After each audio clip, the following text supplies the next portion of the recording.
We covered a lot of ground around LA using a great variety of tools and shooting techniques. I asked Vince to elaborate on them and give some insight to help shooters who are new to DSLR video. We're going to be using a variety of tools. The first, most simple one is a good tripod or set of sticks with a good fluid head.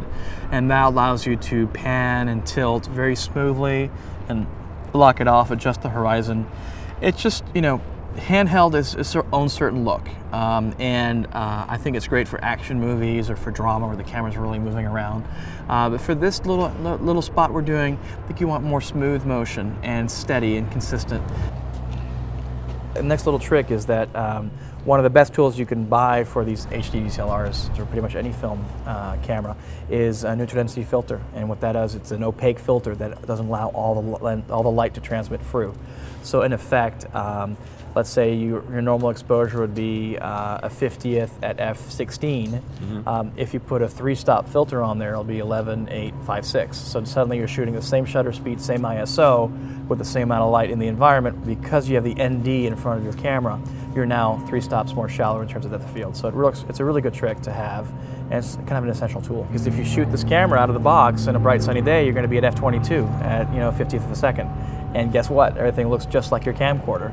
And that's because everything's in focus. And the whole purpose of these cameras is to kind of narrow down the depth of field as much as you can. Are there any other particular hints or tips that you have about setting up the camera the way you like it?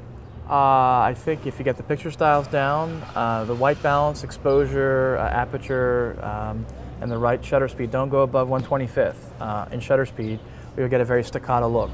Keep an eye on your exposure at all times. Don't always trust your eye. Half press the shutter to see what the meter's telling you, and always keep that in mind. One of the golden rules in production is garbage in, garbage out, and it's never more true than with this camera. Because it's a compressed format, if you give it a bad image, you're going to have an impossible time correcting for it in post.